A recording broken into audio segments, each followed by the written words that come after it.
like the concept of the mole, balancing equations is one of those ideas that you learn in first year chemistry class that tends to give a lot of students a hard time, even though it is a fairly straightforward concept. I think what makes it difficult is that there's a bit of an art to it.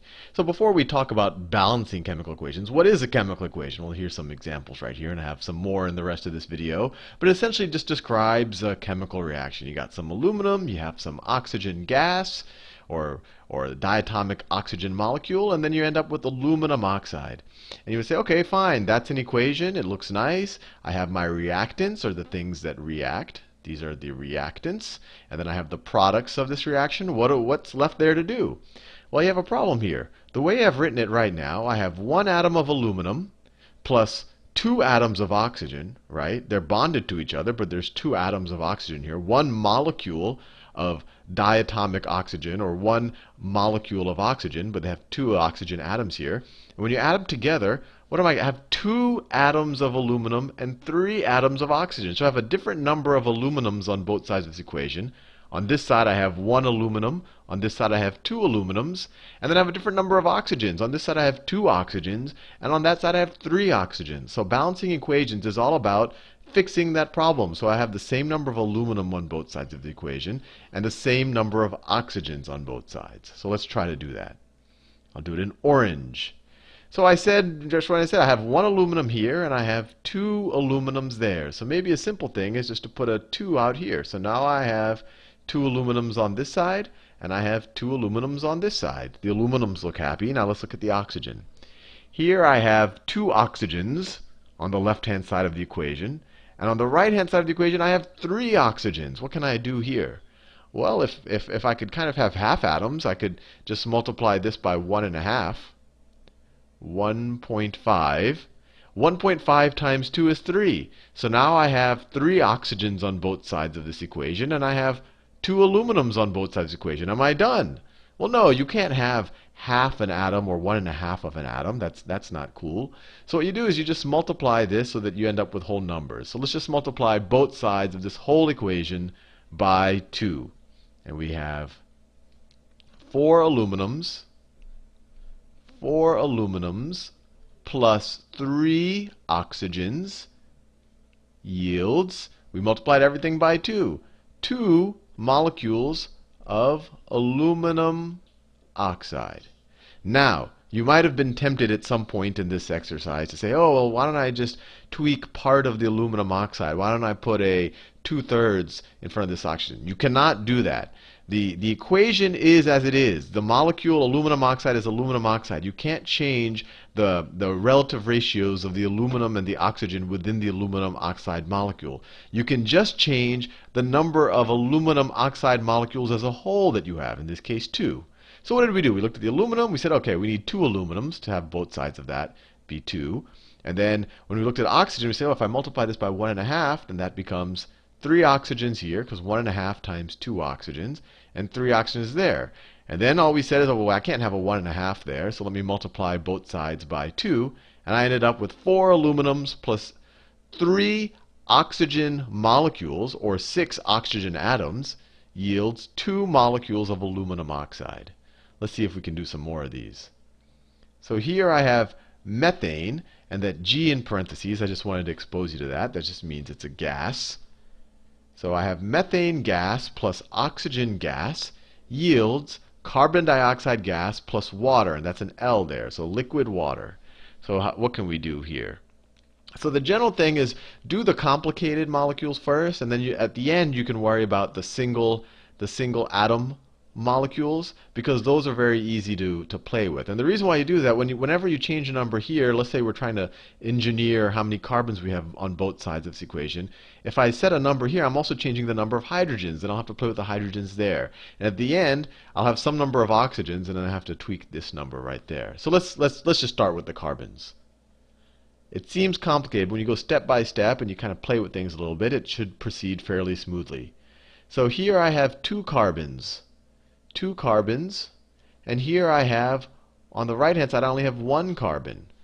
So ideally I'd want 2 carbons on both sides of this equation, so let me put a 2 out here. So there you go, my carbons are happy. I now have 2 carbons and 2 carbons. Now let me move to the hydrogens. Remember, I wanted to do the oxygens last because I can just set this to whatever I want it to be without messing up any of the other atoms. So on this side of the equation, I have 4 hydrogen atoms. How many hydrogen atoms do I have on this side of the equation? Let's see. So I have 4 hydrogen atoms here. How many do I have on this side? Well, I have 2 hydrogen atoms right there. So I want to have 4 on both sides, so let me put a 2 in front of the water. So now I have 4 hydrogen atoms. Cool. Finally, oxygen. On the left-hand side, I have 2 oxygen atoms. And on the right-hand side, what do I have? I have 2 times this 1 oxygen right here. So right now that's 2, right? 2 waters. In each water I have 1 oxygen atom, but I have 2 oxygen. I have 2 water molecules, so I have 2 oxygens. And then I have, in the carbon dioxide, I have 2 oxygens in each carbon dioxide, and have 2 carbon dioxides, right? When I put that magenta 2 out front. So how many oxygens do I have? 2 times 2, I have 4 oxygens. So on the left-hand side, I have 2 oxygens. On the right-hand side, I have 6 oxygens. 2 in the 2 molecules of water, and 4 in the 2 molecules of carbon dioxide.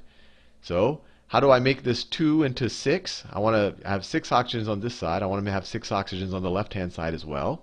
Well, if I put a 3 out here,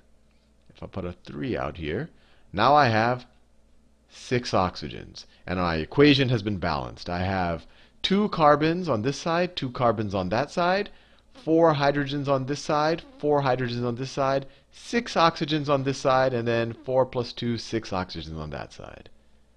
Next equation to balance. This actually becomes quite fun once you get the knack of it. So I have ethane. I have ethane plus oxygen gas yielding carbon dioxide and water. So this is a combustion process. So let's look at the carbons first. I have 2 carbons here. I have 1 carbon there. So let me put a 2 here. So now I have 2 carbons. Fair enough. And remember, I'm going to worry about the oxygen last. This one's actually not too different than the last problem. I have 6 hydrogens here. I only have 2 hydrogens in the water. So we'll only have 3 hydrogen molecules, 3 water molecules. And now I've balanced out the hydrogens. I have 6 hydrogens on both sides of the equation. And now let's deal with the water. Here, on the right-hand side, I have, I'll do it in this orange color. I have 2 oxygens in each carbon dioxide molecule, and I have 2 molecules. So I have 4 oxygens. And I have 1 oxygen in each water molecule, and I have 3 molecules, so I have 3 oxygens here. Is that right? 3 oxygens on the right-hand side. Yep, 3 water molecules. And then I have 4 oxygens in the carbon dioxide. Right. So I have 7 oxygens. I have 7 oxygens on this side, and I only have 2 on this side. So how can I make this 2 into 7? Well, I can multiply it by 3.5. Right? Remember, I just want to have 7 on both sides. If I have 3.5 of these diatomic oxygen molecules, 3.5 times 2 is 7. So now I have 7 oxygens on both sides of the equation. 4 plus 3, and then 7 here. 2 carbons, and then 6 hydrogens. And I'm almost done, except for the fact that you can't have fractions of molecules. So what you do is just multiply both sides of this equation by 2 or 3 or whatever you need to multiply it to get rid of the fraction. So if I multiply everything by 2, I end up with 2 molecules of ethane plus 7 molecules of diatomic oxygen, 7 O2s, yielding 2 molecules of carbon dioxide. Oh, sorry, I'm multiplying everything by 2. So 4 molecules of carbon dioxide. 4 molecules of carbon dioxide plus 6 molecules of water. And if you, just to make sure that that all still works, if you want to, you can check. How much carbon do we have? I have 4 carbons here. I have 4 carbons here. How much hydrogen do I have? I have 2 times 6. I have 12 hydrogens here. I have 12 hydrogens here. How much oxygen do I have? I have, let me do a different color. I have 14 oxygens here. And here I have 8 oxygens. And here I have 6 times 1. I have 6 oxygens. So 6 plus 8 is 14. So my equation has been balanced. So that one, a lot of people might have found that to be a hard problem because you have this 3.5, and just going straight to this might seem non-intuitive. But if you just work from the more complicated molecules and you go atom by atom, and if you end up with any fractions, you just multiply both sides by some number to get rid of the fraction, and then you're done. All right, let's do another one. So this one looks all hairy. I have this iron oxide plus sulfuric acid yields all this hairy stuff. But the key here to realize is that this group right here, this sulfate group stays together, right? You have this SO4 there, and you have this SO4 there. So to really simplify things for our head, you can kind of treat that like an atom. So let's make a substitution. We'll substitute that for X. And so if we rewrite this as, I'll do it in a vibrant color, iron oxide plus H2. There's only one sulfate group here, so H2, I'll do it in this X, and then that yields iron, 2 irons, this molecule with 2 irons, and it has 3 of these sulfate groups. 3 of these sulfate groups, and then plus water. All I did is replace the sulfate with an X, and now we can treat that X like an atom, and we can just balance the equation. So let's see. On the left-hand side, how many irons do we have? We have 2 irons here.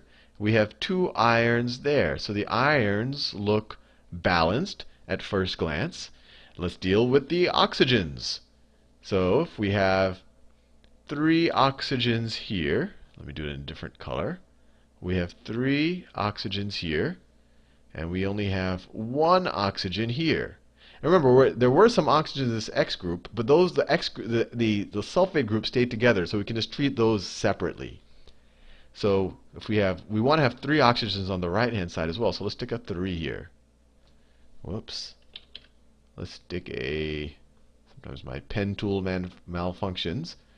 So let me put that 3 there. So now we have 3 oxygens as well. And then finally, let's see. Let's look at the hydrogens.